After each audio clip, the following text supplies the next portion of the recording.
Pace bene, soal menyembah berhala yang kemarin viral sebenarnya belum tuntas untuk diselesaikan, boleh dikatakan.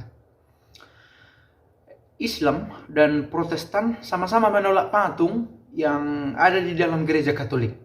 Tetapi intensinya beda, kepentingannya beda, dan dasar berpikirnya beda. Oke, pada saat ini boleh kita katakan ada agama Abrahamaik. Bapak orang berimannya Abraham. Tetapi dalam perjalanan waktu berkembang bukan lagi hanya orang Yahudi. Dalam perjalanan waktu ada Kristen. Dalam perjalanan waktu abad ke-7 muncul Islam. Dan abad pertengahan ada perpecahan, meskipun perpecahan sudah terjadi sebelum-sebelumnya. Tetapi lebih definitif Protestantisme abad pertengahan, abad ke-16. Di sini dikatakan apa yang sebenarnya ditolak oleh Islam adalah pengakuan atas diri Kristus sebagai Allah. Kalau kita katakan Yesus itu adalah Allah, orang Islam menolak itu. Karena tidak sesuai dengan ajaran akidah mereka. Dan ini menjadi alasan kalau ada patung, maka tidak mungkin lagi, sudah double penyembahan berhalanya. Begitu ya. Pertama, Allah disebut sebagai manusia. Yang kedua, manusia ini dibuat lagi patungnya untuk mengenang dia, manusia itu yang adalah Allah. Yesus itu yang adalah Allah. Dua langkah berhala. Bagi Protestan lain intensinya. Kristen, Katolik, Protestan masih pada jalan yang sama, bahwa Yesus itu adalah Tuhan. Tetapi Protestan menolak perwujudan kembali. Perwujudan dalam arti mencoba merepresentasikan kembali dalam rupa patung Kristus itu. Ini yang ditolak. Dan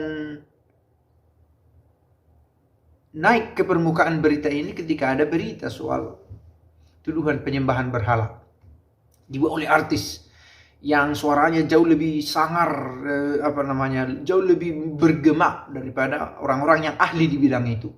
Ada orang yang ahli di bidang itu yang bisa secara ilmiah menjelaskan apa itu menyembah berhala, apakah itu roh jahat, ilmiah dengan pendekatan teologis maksudnya. Meskipun tetap spekulatif, tetapi ilmunya lebih berdasar, begitu ya. Nah, perbedaan pandangan ini belum tuntas karena seolah-olah di pihak yang sama hanya Katolik yang bersalah tanda petik karena menyembah berhala. Tetapi harus dengan terang dikatakan adanya patung itu, dan ini bukan sesuatu yang baru, terus diulang-ulang. Untuk mengenang kehadiran Allah itu bukan sesuatu yang jauh di awang-awang. Bukan sesuatu yang benar-benar tak bisa disentuh. Bisa disentuh. Pernah hidup bersama dengan manusia.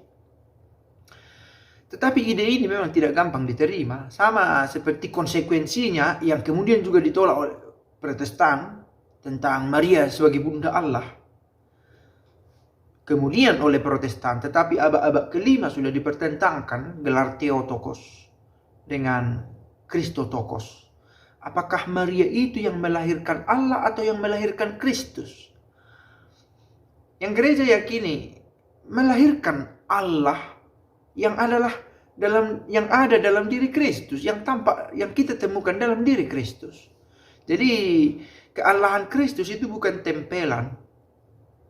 Dan karena gereja sadar keallahan Kristus itu bukan tempelan, maka Maria yang adalah bunda Kristus juga adalah bunda Allah.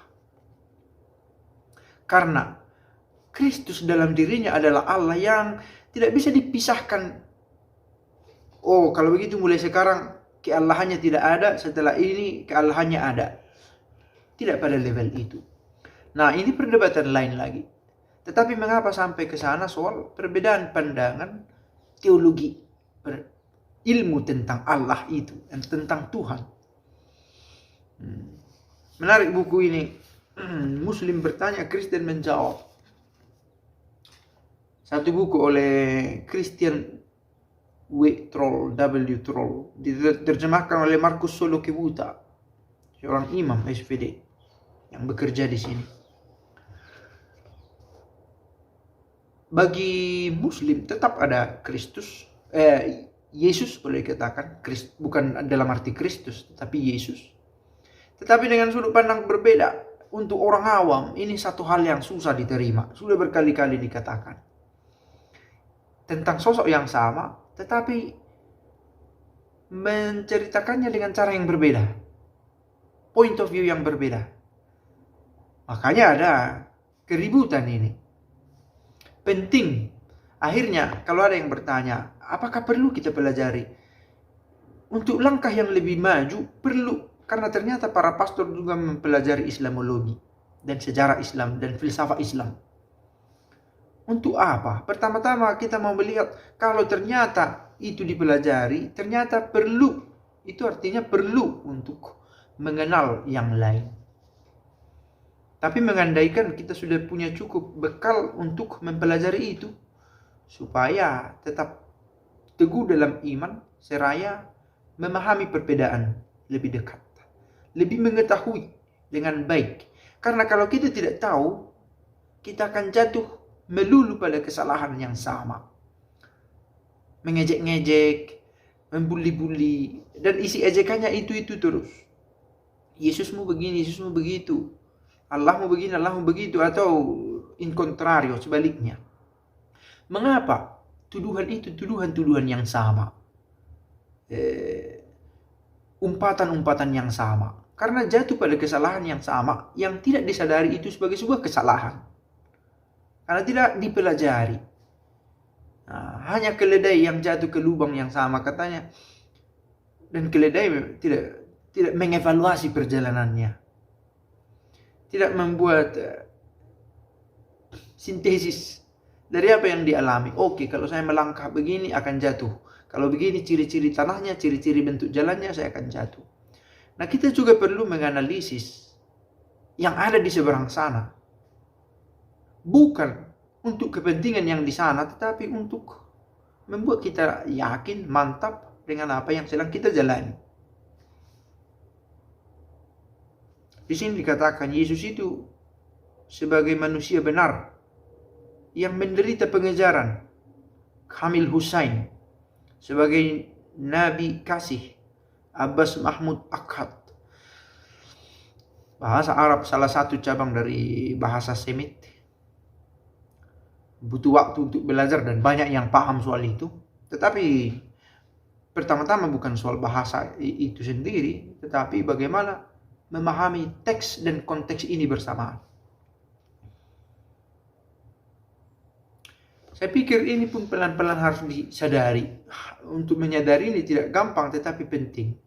Berbeda rupanya cara memandang itu dari pihak Katolik, dari pihak Muslim, dari pihak Protestan. Sekurang-kurangnya untuk menyadari perbedaan. Bukan meniadakan itu, menyadari. Sehingga saya pikir ini langkah awal dalam toleransi. Supaya otentik toleransinya. Berakar. Pace bene.